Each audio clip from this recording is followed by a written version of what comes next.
कोशिश करने वालों की हार नहीं होती, लोगों से डरकर नौका पार नहीं होती। उद्योग मेळावा घेतला त्यावेळेला बऱ्याच लोकांना चांगला फायदा झाला। अशा प्रकारची कामं असो ही सगळी कामं राजाबाईंनी या मतदारसंघामध्ये आजच्या या उमेदपूर जिल्हा परिषद मतदारसंघाच्या आपले सर्वांचे लाडके तर मग आपण काय करायचं। पण राजाबाई सगळ्यांना सांगत होते की तुम्ही कोणीही घाबरायची काही गरज नाहीये। शेठने आपल्याला शब्द दिलेला आहे आणि शेठने दिलेला शब्द कधी शेठ पाठी घेत नाही, हे 1001% खरी गोष्ट आहे। जेव्हा आपण या निवडणुकीला सामोरे जात असताना समोरच्याला हलक्यात घेऊन जमणार नाही। समोरचा आपल्याला किती जरी बोलत असतील की आपली सीट सहज लागेल अशी गोष्ट नाही आहे। तर सर्व मतदार बंधू भगिनींना आणि माझ्या सर्व पदाधिकाऱ्यांना माझी कळकळीची विनंती आहे की जेव्हा आपण ह्या उमेदवारीचं जेव्हा तारीख डिक्लेअर होईल, प्रचार सुरुवात होईल आणि कार्यक्रमाला जो प्रचार कार्यक्रम असेल तो सुरू होईल, तेव्हा त्या 21 ते 22 दिवसाचा जो कालावधी असेल तेव्हा प्रत्येक कार्यकर्त्यांनी आणि प्रत्येक माझ्या माता बंधू आणि भगिनींनी हा एक विचार करायचा आहे की या वेळेला राजाबाईंच्या स्वरूपातून मला निवडून द्यायचं आहे। कारण जर आता नाही तर कधीच नाही, अभी नाही तो कभी नाही अशी ही गोष्ट आहे।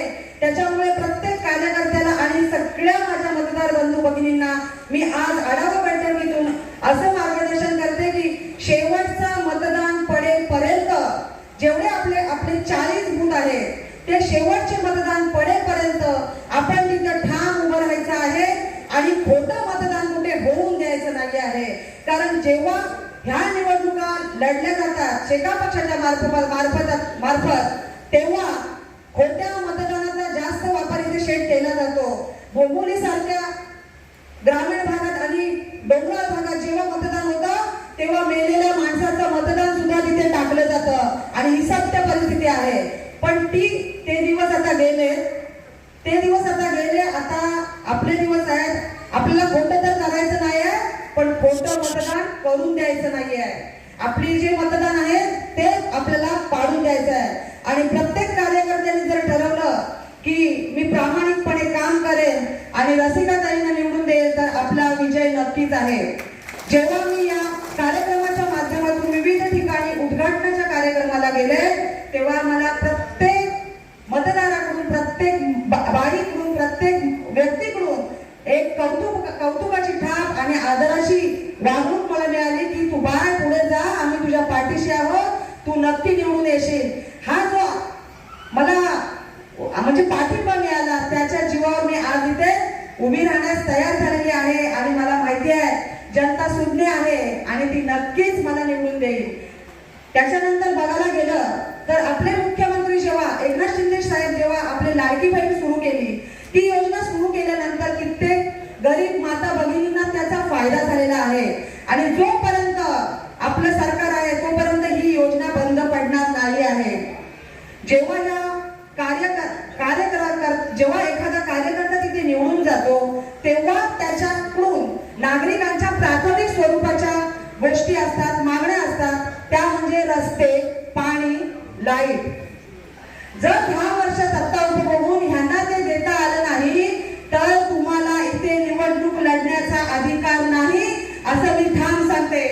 कारण आज जेव्हा आपल्याकडे लोक येतात तेव्हा सांगतात की राजाबाई इथे आमचा रस्ता करायचा आहे, इथे आम्हाला पाणी पाहिजे, तेव्हा एका शब्दावर आपल्या हातात पावर नसताना सुद्धा आपल्या आमदार साहेबांच्या पाठिंब्यामुळे आपण एवढी कामं करतोय आणि ती कामं करून त्याच कामांच्या विश्वासावर आपल्या लोकांच्या समोर जायचं आहे आणि लोकांकडे मत मागताना सांगायचं आहे की आम्ही तुमच्याकडे कामांसाठी मत मागतोय, तुमचं काम सांगा ते आम्ही करणार आणि मग आम्हाला मत द्या।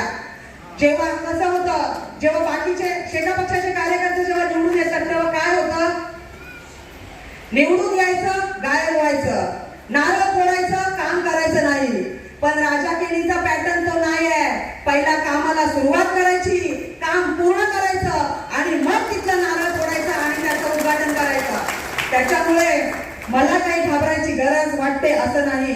जेव्हा आपण निवडणुकीच्या संदर्भात निवडणुकीमध्ये आपण जेव्हा सक्रिय होतो तेव्हा प्रत्येक लोकांची प्राथमिक स्वरूपाची कामे करत असताना आपण जेव्हा आरोग्य शिबिराची गाडी फिरली की नाही, गणपतीमध्ये गणपतीच्या सण चालू असताना आपण प्राथमिक आरोग्याची जी गाडी फिरवली त्याचा बहुतेक सगळ्या माता बंधू भगिनी आणि वयस्कर लोकांनी त्याचा फायदा घेतला आणि त्या गोष्टीचा फायदा मला नक्की होईल असं मला वाटतं.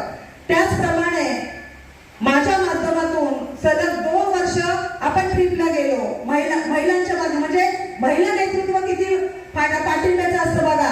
जर एखादी महिला पुढे गेली तर महिलेला नक्कीच ती पुढे घेते आणि आपण 2 वर्ष ट्रिपला गेलो की नाही, मग तिसऱ्यांदा जायचं की नाही.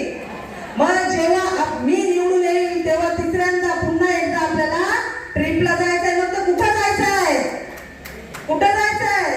राम मंदिराला जायचंय, आपल्या रामाच्या चरणी जायचंय की नाही? निवडणुकीच्या माध्यमातून जेव्हा आपण जनतेच्या समोर जातो तेव्हा मी जेव्हा निवडून येईन तेव्हा मी नक्कीच चांगल्या प्रकारची कामं करण्याचा प्रयत्न करीन आणि माझ्या प्रत्येक कार्यकर्त्याला आणि माझ्या मतदार संघातील प्रत्येक माणसाला त्याचं काम करण्यासाठी मी बांधील असेल आणि त्याच्या प्रश्नाचं उत्तर देण्यासाठी मी बांधील असेल आणि ते प्रश्न सोडवून कामांच्या स्वरूपात नक्कीच मी त्यांच्या मागण्या पूर्ण करेन. ह्याच्या प्रकारे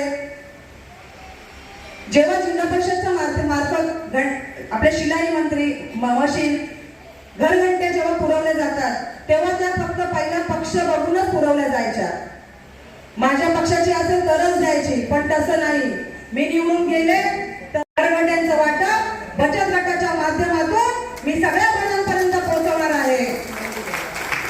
जेव्हा बचत गटाचं नेतृत्व करत असतो तेव्हा ती बचत गटासाठी एखादी जागा उपलब्ध करून द्यायला लागते, पण ती जागा उपलब्ध करून देण्यासाठी सुद्धा त्याचं भाडं तत्वावर लोक घेतात, त्यांच्याकडून भाडं घेतात.